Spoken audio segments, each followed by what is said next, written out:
Assalamu alaikum. On va, Inch'Allah, donc continuer le cours sur les caractéristiques géométriques des sections. On a vu donc la dernière fois comment calculer pour tout ce qui est donc section rectangulaire ou bien dans les découpages nous donne des sections rectangulaires.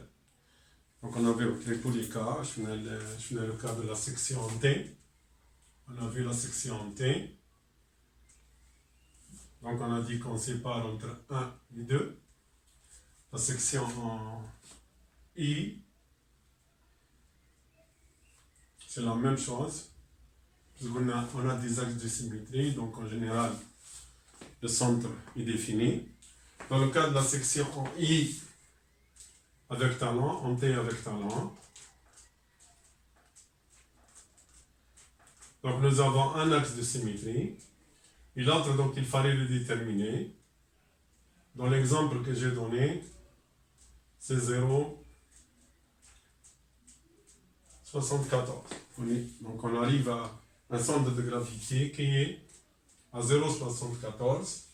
Et c'est tout à fait logique parce que la surface, elle est beaucoup plus importante en haut qu'en bas.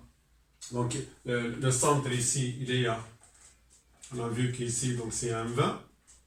Donc le centre est à 1,60, 0,6. Et on peut voir donc nous avons un décalage vers le haut pour ce qui est donc du centre de gravité. C'est tout à fait logique. C'est tout à fait logique puisque la surface supérieure, S1, S2, S3, donc S1 est supérieur à S3, donc le centre va monter vers le haut. Je vais maintenant donc voir le cas des autres sections. Je vais voir donc la section trapézoïdale. Donc je vais voir une section en trapèze. Voilà. Donc nous avons une section en trapèze. Dans le cas de la section en trapèze, donc c'est un peu compliqué parce que nous n'avons pas des rectangles ou des carrés. Si je fais un découpage, si je vais découper, la façon la plus simple, c'est d'avoir... Donc je vais avoir ça. Donc j'ai deux triangles. J'ai deux triangles. Et j'ai un rectangle. J'ai un rectangle. J'ai un rectangle. Le centre de gravité du rectangle, je le connais, il est juste, donc, il est juste ici. Ici, nous avons aussi un axe de symétrie. Nous avons un axe de symétrie, donc le centre de gravité se situe sur l'axe de symétrie. Donc, je vais prendre ces deux axes-là, donc X et Y, avec le point ici, O. Donc, pour le rectangle, je le connais. Donc, il est juste au milieu du rectangle. OK. Pour les triangles, je ne sais pas a priori. Donc, je ne sais pas. Si je veux calculer le centre de gravité de tout ça, donc j'aurai les surfaces ici S1. Je vais avoir donc S1. S1, la même chose. Parce qu'il y a une symétrie, donc c'est la même section. C'est à peu près tout ce que nous avons en général. Et nous avons la section S2. S2. Donc ici, nous allons voir, ici, c'est Y2, et quelque part, Y1, que je ne connais pas. Bien sûr, si j'applique tout ça, je vais avoir YG de la section globale, c'est S1 multiplié par Y1 fois 2, plus G2 fois 2, 1 et 2, plus S2 du rectangle fois Y2, le tout divisé par S1, 2 fois S1, plus S2. La surface du triangle, je connais, donc ce n'est pas un problème.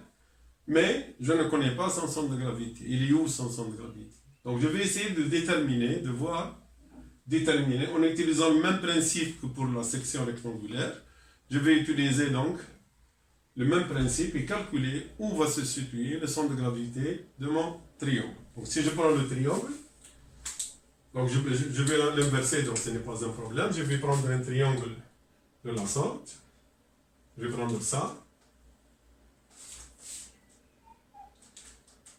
Voilà, j'ai le B et j'ai le H. Donc je sais que S2, donc c'est égal à 1 demi de B fois H. C'est la moitié de BH. Et je ne connais pas où se situe le centre de gravité. Donc je vais le calculer en utilisant le même principe que la position du centre de gravité, c'est la somme des moments statiques sur la somme des surfaces. Ici, donc, je vais donc prendre deux axes arbitraires. Voilà, je vais prendre deux axes, l'axe X, l'axe Y. Donc, j'ai pris des axes passant par ce point-là pour que ce soit simple. Comme j'ai dit, je peux les prendre ailleurs, mais c'est un peu plus compliqué. Mais comme ça, je peux donc lire directement à quelle hauteur se situe mon centre de gravité. Donc, je vais prendre ces axes-là, c'est des axes simples. Et je vais donc traiter par rapport à l'axe XX. Par rapport à l'axe XX, je vais voir à quelle hauteur il va se situer. Donc la même chose, je vais donc décomposer en petits éléments. Mais ici, je vais prendre, comme pour le rectangle, je vais prendre une bande qui a la même. Donc je vais prendre une bande ici, je vais prendre une bande. Voilà, je vais prendre une surface élémentaire. Voilà la surface élémentaire. Donc je prends la surface élémentaire parce qu'elle a le même Y. Elle a le même bras de levier, donc Y. Elle a le même Y. Et elle a une valeur ici. Ici, vous avez donc DY. C'est l'élément. Et le problème qui se pose, c'est la distance ici. Que je vais appeler BY. Pourquoi BY? Parce qu'elle dépend de la position d'Y. On peut voir ici que si la section, si Y est ici, le BY change. S'il est en bas, il devient plus important. Donc ici, B, la largeur de ma section B, elle est fonction de sa position Y par rapport à l'axe. Et on peut voir que pour Y égale à 0, Y égale à 0, B c'est B, BY c'est égal à B. Et pour Y égale à H, BY est égal à 0. Donc c'est une variation, on peut voir que c'est une variation linéaire. C'est une variation linéaire.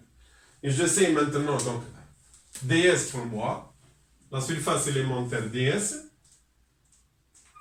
cette surface-là, ds, c'est égal à quoi ds?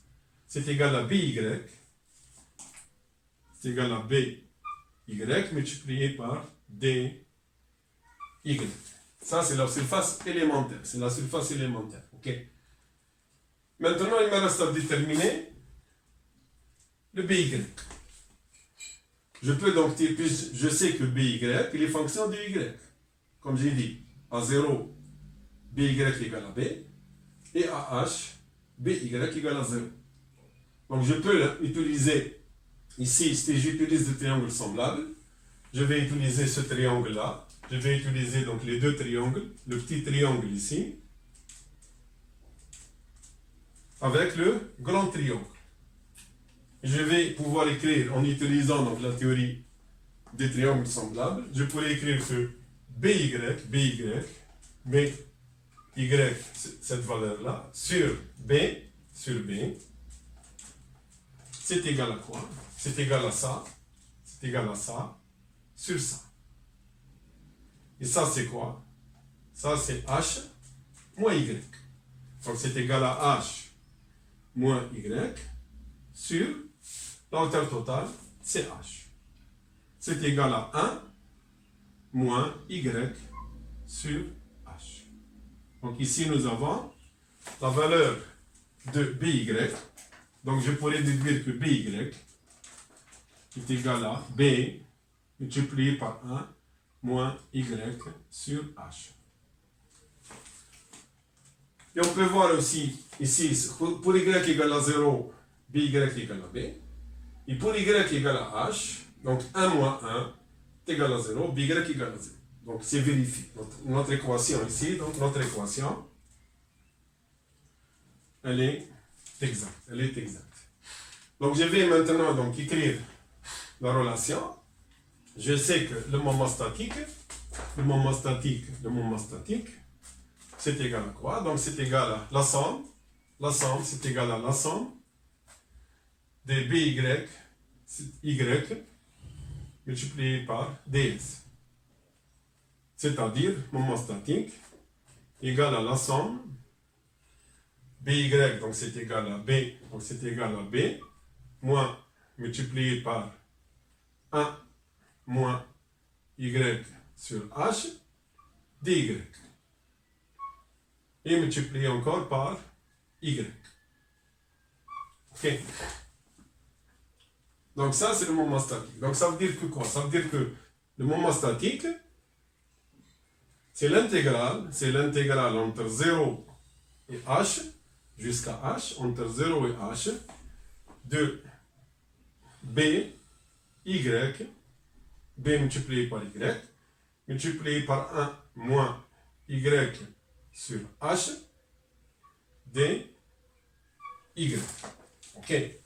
Donc je vais avoir ça. Voilà, je vais avoir ça. Donc j'aurai ici, c'est égal à quoi ça?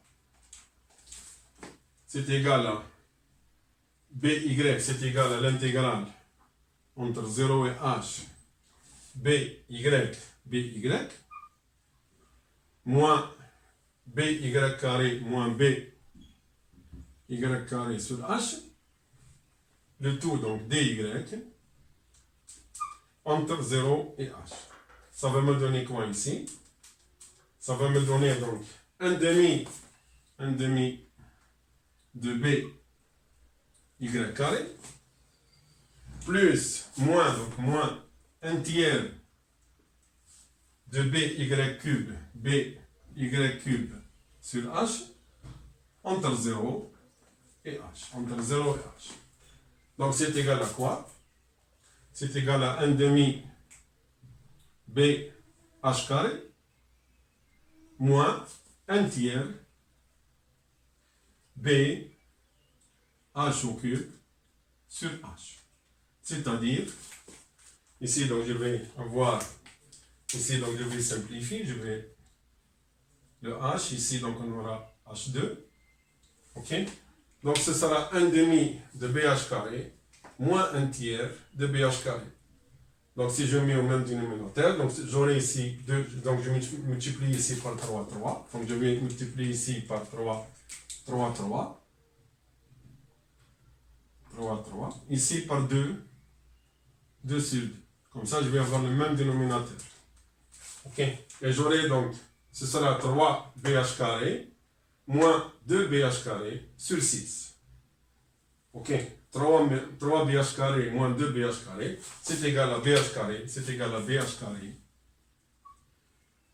sur 6. Ça, c'est le moment statique. Et je sais que YG,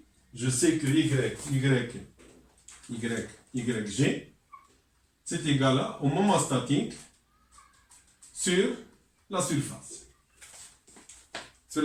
Donc, c'est égal à B H carré sur 6, divisé par la surface, et 1 demi de BH, 1 demi BH. Donc, je vais avoir, ce sera égal à 2 fois BH au carré sur 6 fois BH. Et on aura ici, donc, après simplification, donc B avec B, le 2 avec le 6, ça va rester 3, et le H avec le... Donc, ce sera H sur 3.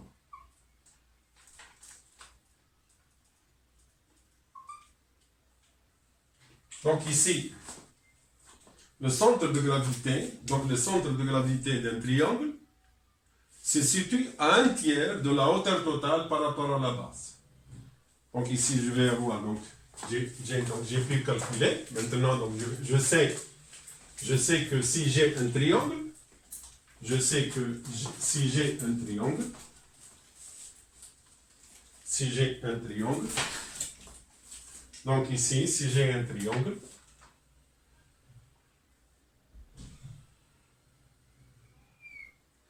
voilà, de BH, par rapport à l'axe repère, par rapport à l'axe qui est positionné donc sur YX, O, et bien je sais que mon centre de gravité se situe à un tiers, voilà, un tiers, donc il se situe à un tiers, de H. De l'autre côté, la même chose, voilà, donc il se situe à un tiers de H. Donc voilà le centre G, le centre de gravité de mon triangle. Ok. Donc toujours par rapport à la base, c'est un tiers par rapport à 2H, par rapport à H total, et toujours par rapport à la base, c'est un tiers par rapport à la hauteur totale. Donc ici, je suis arrivé à déterminer donc le Y1 dans les deux sections. Donc, si je les mets ici sur le tableau, donc j'aurai donc le centre de gravité, il va se situer à un tiers. Il est ici. Donc il est quelque part ici. Et la même chose ici. Donc il est dans ce point-là. Kif ici, donc il est ici. Voilà. Maintenant, je sais donc Y1. Donc Y1 pour les deux triangles. Y1 est égal à 2 tiers de H. Puisqu'ici, je le calcule par le bas. Donc ici, j'ai ça. Donc ici, j'ai un tiers de H. Donc ici, il me reste 2 tiers de H. De façon à ce que 1 tiers plus 2 tiers égale à H. Donc maintenant, je suis arrivé à déterminer le centre de gravité. Maintenant, je passe à l'application simple. Et bien maintenant, je peux écrire quoi? Je peux écrire que YG du trapèze, donc trapèze, c'est égal à quoi?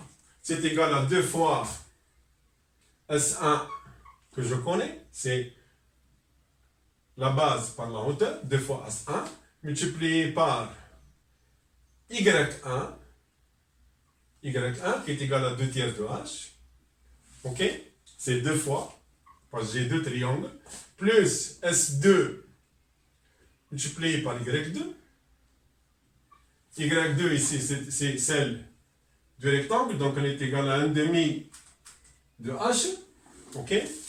Divisé par S1 plus S2 plus S1, c'est-à-dire 2 fois S1. Donc ça, maintenant, donc, on peut, maintenant que je connais le centre de gravité du triangle, je peux facilement déterminer donc le centre de gravité du trapèze. Ok? Donc, a priori, dans le génie civil, on ne sort pas de ce cadre-là. On va toujours rester dans ce cadre-là. Nous avons, comme j'ai dit, des sections entières, des sections rectangulaires, des sections trapézoïdales. Généralement, on n'aura jamais une section triangle. On n'aura jamais, elle sera toujours englobée.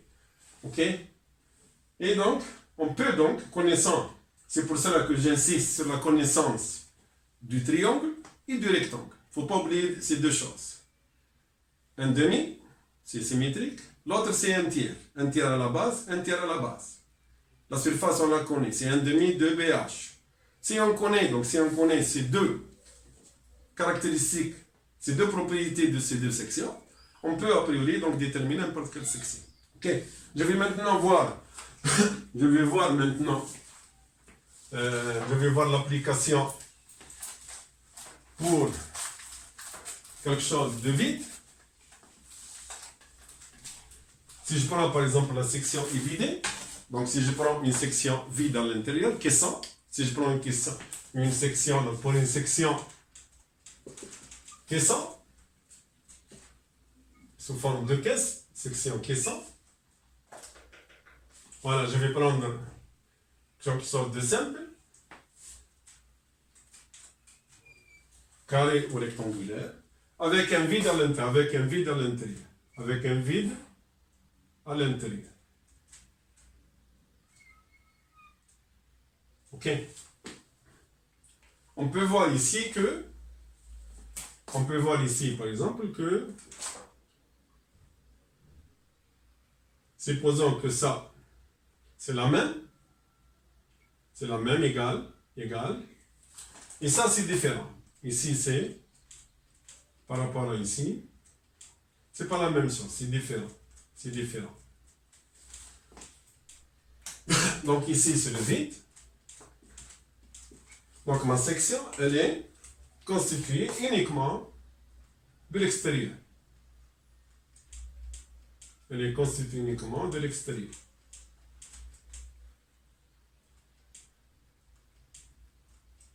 Ok. Donc elle est vidée à l'intérieur. Comment faire ici? J'ai deux solutions. Je vais commencer par la première. La première, c'est de partager, de diviser votre section en plusieurs sections. Donc on va le faire. Par exemple, je vais faire ça. Je vais couper ici. Donc vous avez une section S1. Je connais la surface. Je connais son centre de gravité. J'aurai donc une autre section, donc S2. S2, c'est la même chose. Et j'aurai une section S3. Bien sûr, pour les trois sections, tout est connu. La section, elle est connue. Et le centre de gravité, il est juste donc au milieu. Autre chose ici, donc, je sais aussi, les axes aussi sont importants. Ici, vous avez une symétrie dans cette direction-là. Donc, j'ai un premier axe de symétrie. Ça, c'est un axe de symétrie. Donc, je sais que le YG, il se situe sur cet axe-là. Il se situe sur l'axe Y. Et je peux prendre un autre axe, juste toujours en bas, pour, comme j'ai dit, simplifier le problème. Et j'ai ici le point O. Ok. Donc ici, que je vais faire, c'est très très simple. C'est somme d'S1, SI, c'est somme. On a vu que YG est égal à somme de SI, YI, divisé par somme DSI. Donc c'est égal à S1 par Y sans gravité, donc Y1.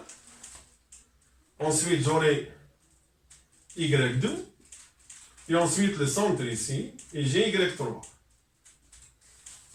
Les surfaces sont connues, donc c'est égal à S1, Y1, plus 2 fois S2, Y2, plus S3, Y3, divisé par S1, plus 2 fois S2, plus S3. Donc ici, ça devient, sauf qu'ici, donc je vais avoir quoi? Je vais avoir S1, Y1, plus 2 fois S2, Y2, plus S3, Y3, donc sur S1, plus 2 fois S2, plus S3. Et on a donc le centre de gravité. Ok, ça c'est une solution. On a utilisé directement la matière. J'ai utilisé la matière. Si j'utilise le vide, elle sera beaucoup plus simple ici. Justement, ça c'est l'application du vide. Ce sera un peu plus simple. Si je vais utiliser le vide, donc je vais supprimer tout ça. Je vais supprimer tout ça. Donc je vais supprimer tout ça. Voilà, je vais supprimer donc tout ça.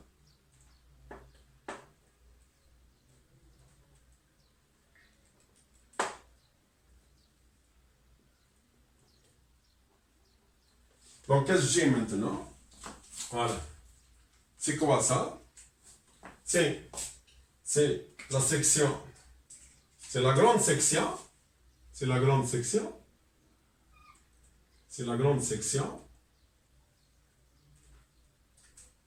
Que je vais définir par S1. Ok? Donc, c'est comme si vous avez, tout est plein. Tout est plein. Et je vais enlever, donc je vais considérer une deuxième section qui est le vide. Qui est le vide. Qui est le vide. Et donc ici, je pourrais raisonner de la même façon, c'est somme d'SI, YI, sur somme d'SI. Sauf que ici, je le vide.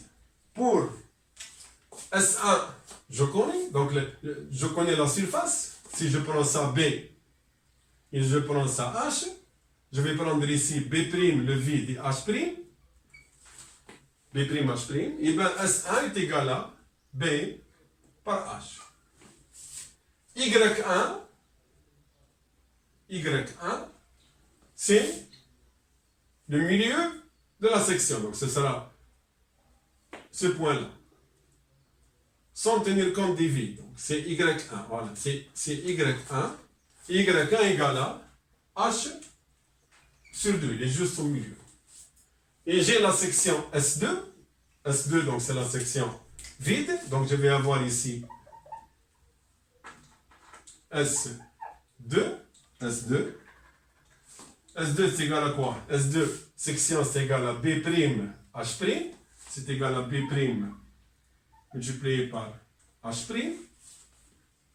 Et Y2, le centre de gravité Y2, c'est égal à quoi? Y2, donc il va se situer juste au niveau. Donc je sais le centre de gravité de le vide. C'est égal à H' sur 2. Ici, donc ici et là, c'est égal à H' sur 2. Plus encore, plus cette partie-là. Plus cette partie-là. Plus cette partie-là. OK? Si j'appelle par exemple ici, si j'appelle ça A, qui est l'épaisseur du béton, j'aurai quoi? J'aurai Y2 égal à A plus H' sur 2. Je vais avoir ça. Je vais avoir donc Y2, c'est égal à H' sur 2 plus le démarrage du vide, qui est égal à A. Et maintenant, je peux appliquer. Je vais écrire quoi maintenant? Voilà, maintenant j'aurai quoi? J'aurai YG est égal à S1, donc c'est égal à Y1 multiplié par S1. Ce ne sera pas plus maintenant, voilà. On va enlever, c'est moins. Le vide, c'est moins. J'ai mis toute la matière, Y1, S1, et j'enlève maintenant le vide, c'est moins, donc moins, Y2, multiplié par S2, divisé par, ça c'est la somme des moments statiques, donc je vais avoir 2 au lieu de 3, sur la somme des surfaces, la surface c'est égal à quoi? C'est égal à la surface totale, S1, moins, donc moins S2. Et voilà, maintenant ça devient beaucoup plus simple. Y1 c'est BH, Y1 c'est A sur 2, S1 c'est BH, Y2 c'est A plus H' sur 2, S2 c'est égal à BH' et S1 moins S2. Ok, donc on peut raisonner de deux façons et on peut voir que des fois, on rajoute, mais on peut aussi utiliser le vide pour être beaucoup plus rapide dans nos calculs, pour être beaucoup plus rapide. Donc généralement, donc, on peut utiliser les deux façons. On peut soit rajouter, sommer les matières, soit englober la matière et enlever encore le vide. Ok. Je vais maintenant voir la dernière section. Pour la section, par exemple, trapézoïdale, pour la section donc en trapèze, et vider. Supposons que vous avez donc la même section, mais au lieu que ce soit, je vais avoir une section en trapèze. Et je vais avoir un vide à l'intérieur.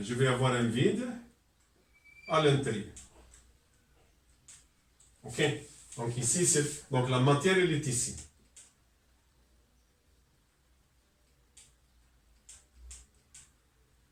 La matière, elle est ici. Ici, c'est le vide. Maintenant, c'est plus compliqué. C'est plus compliqué parce que je n'ai pas de triangle, je n'ai pas de rectangle ou des carrés. Si je découpe comme ça, si je vais couper comme ça, ici c'est pas un carré, c'est un trapèze, j'ai un autre trapèze. Donc je vais avoir ça, et je dois donc enlever le petit triangle, la projection, droit. Ici, angle droit. Ok. Donc déjà, vous avez une section, une deuxième section, et une troisième section. Ensuite, celui-là, je vais couper par exemple comme ça. La même chose, vous allez avoir ici un petit triangle, ici un petit triangle. Donc vous allez avoir 1, 2 et 3. Déjà, nous avons 6. Ensuite, vous allez avoir ça. Ça, c'est la même chose. Vous allez couper comme ça et comme ça. Donc, vous allez avoir une section ici, S1, S2 et S3. La même chose ici, vous allez avoir donc S1, S2 et S3. Donc, combien de sections vous allez avoir? Vous allez avoir donc 3 fois 4. Vous allez avoir donc une fonction avec 12 sommes. 12 sommes. 12 sommes. Donc c'est un peu lent. On peut le faire, mais c'est un peu lent. Donc maintenant, je vais voir une autre façon. Je vais voir une autre façon d'utiliser. Donc je vais avoir une autre façon plus simple. Je vais voir une autre façon plus simple. En utilisant, bien sûr, ici, ça devient donc beaucoup plus facile d'utiliser le vide. Ça devient beaucoup plus facile d'utiliser le vide. Ça devient beaucoup plus facile. Donc, je vais commencer par prendre la section globale. Je vais prendre la section globale, comme ça. Donc, je vais prendre la section globale. Donc, ça, c'est S1. Enlever le vide ici. Le vide. Donc, je vais avoir S vide. Et ici, la même chose. C'est S vide 2. Et donc je vais avoir l'ensemble total, moins le moment statique du vide, moins encore l'intérieur. À l'intérieur, je vais avoir aussi 1, 2. Donc je vais avoir SV3, SV3 et je vais avoir SV4. Donc ici, la somme de tout ça. Bien sûr, ici, je connais SV2, puisque je connais les dimensions. Donc, je sais que c'est un tiers. La même chose ici, c'est un tiers. Je connais le vide, c'est juste au milieu. Donc, je peux le faire. Et je connais ici le centre de gravité, il est un tiers de ça. Donc, je connais qu'il est un tiers de en haut. Un tiers. Donc, je peux, a priori, je peux utiliser donc, la section globale. Donc, je vais avoir S1, donc, YG, ce sera S1 global Y1, global, moins 2 fois SV2, Y2, moins 2 fois SV3, moins 2 fois SV3, Y3, et moins SV4, Y4, sur S1 global, moins 2 fois S2, moins 2 fois S2, moins 2 fois S3, SV2, moins 2 fois SV3, et moins SV4, moins SV4. Ok. Donc maintenant, on sait en général, donc, pour les sections de génie civil, a priori, donc, on peut déterminer, quelle que soit la section, il suffit donc de la diviser en rectangle, triangle, et connaissant les caractéristiques du rectangle et du carré, ou bien du triangle, on peut donc déterminer le centre de gravité de n'importe quelle section de génie civil, en utilisant simplement la somme des moments statiques sur somme des surfaces. Donc on peut le faire aisément. Ici, j'ai pas dit. Ici, donc, nous avons un axe de symétrie. Donc toujours, si vous avez un axe de symétrie, donc ce n'est pas la peine de calculer. Vous le posez directement. Donc vous allez calculer uniquement vous allez calculer uniquement la position de votre axe, la position, vous allez calculer directement YJ. YJ. Après avoir déterminé en général toutes les positions, YG, je peux après, généralement tout ça est schématisé. Tout ça est schématisé, je vais faire un schéma où je dois reporter, par exemple, pour la section qu'on a vue avant, par exemple, nous avons eu la section à talent. Comment représenter toutes ces valeurs?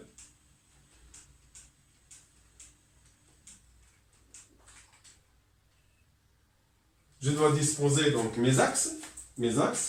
En général, comme j'ai dit, donc nous avons ici un axe de symétrie, Y, et nous avons l'axe X, il est ici, avec ici O, X. Et donc, en général, on ne représente pas la position X parce qu'elle est à 0, c'est juste au niveau de l'axe, ce qu'on a pris nous comme 0, donc ce n'est pas la peine de représenter. Généralement, on représente uniquement le centre de gravité, G, qu'on a calculé, et on va donner en général, on va donner ces valeurs toujours par rapport à la base. Donc ici, on l'a calculé déjà, c'est 0,74. Et ici, donc ça reste, c'est 1,10 moins 0,74. J'ai donné ici moins 1,20. 1,20. 1,20 m. Donc 1,20 m moins 0,74, c'est 0,46. C'est 0, ici c'est 0,46. Donc 0,46, donc H est égal à 0,74 plus 0,46, c'est-à-dire 1,20 mètres. Et on peut définir aussi ça, on peut les définir toujours par rapport au centre de gravité, donc ce sera par rapport au centre de gravité, par rapport aux fibres de ma pièce. Il ne faut pas que je sorte de la pièce parce que ce n'est pas intéressant. C'est pour cela que j'ai dit qu'il est mieux d'avoir l'axe sur la pièce pour que ce soit simple à lire.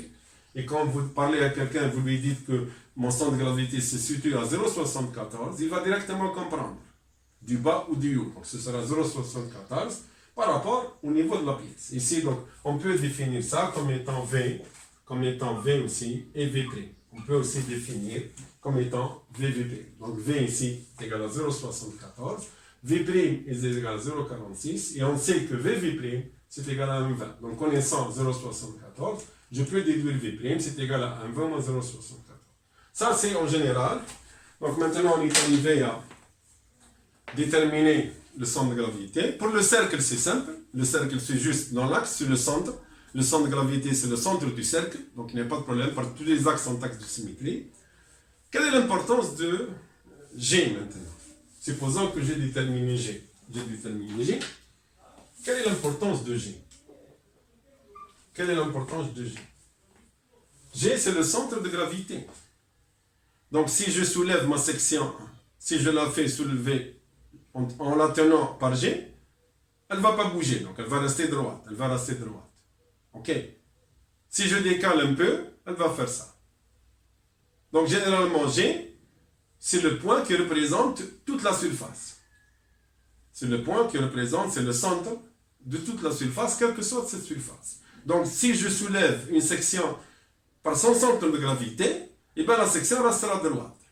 Dès que je décale un peu, si je la soulève par un autre point, eh bien, elle va s'incliner, elle va être inclinée. Et c'est pour cela que c'est important, parce que si j'applique un effort, maintenant on va revenir à la notion d'effort. Si vous avez une section,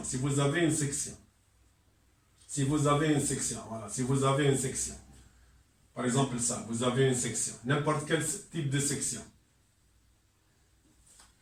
Si je connais son centre de gravité,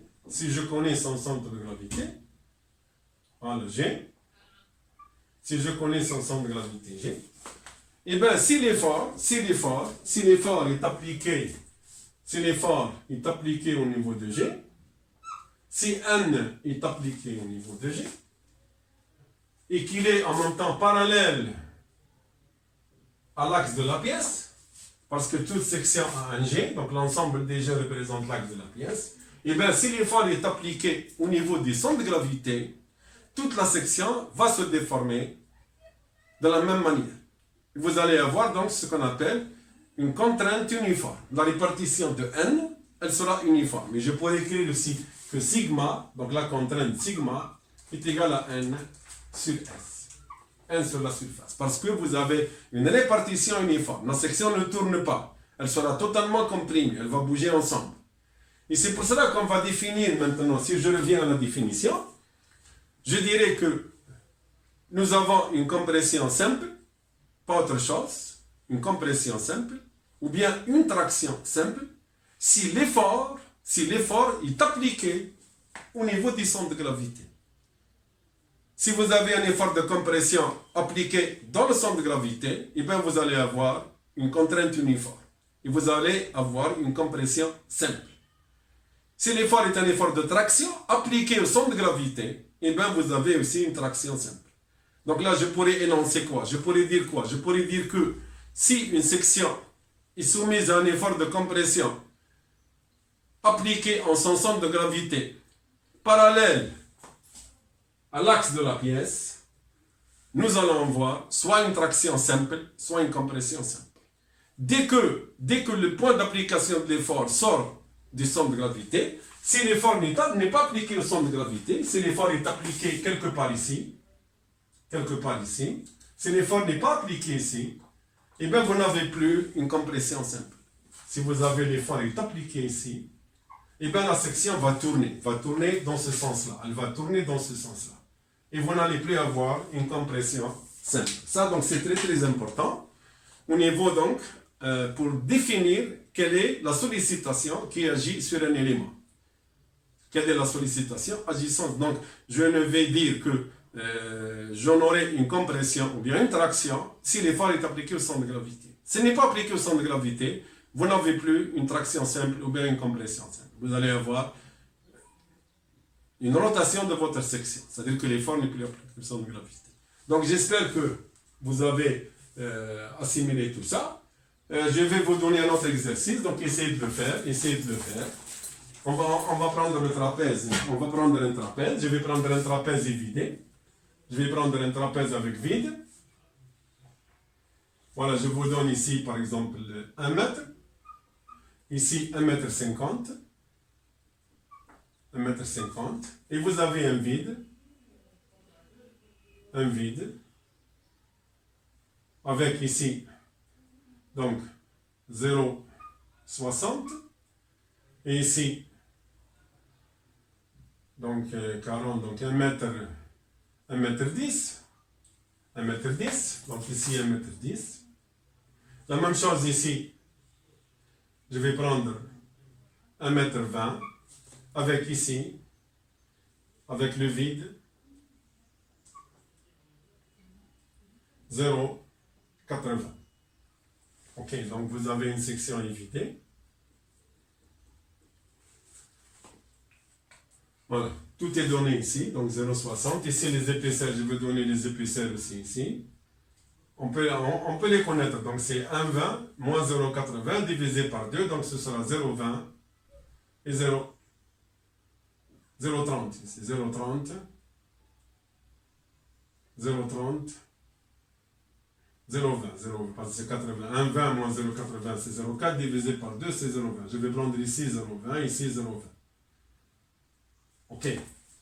Donc vous avez donc toutes les valeurs, 0,20, 0,20, 80, 1 mètre 20, 1 mètre 50, 1 mètre, l'intérieur, donc l'intérieur vous avez ici, c'est 0,6, et l'intérieur ici, c'est d'ici à là, c'est 1 mètre 10, 1 mètre 10.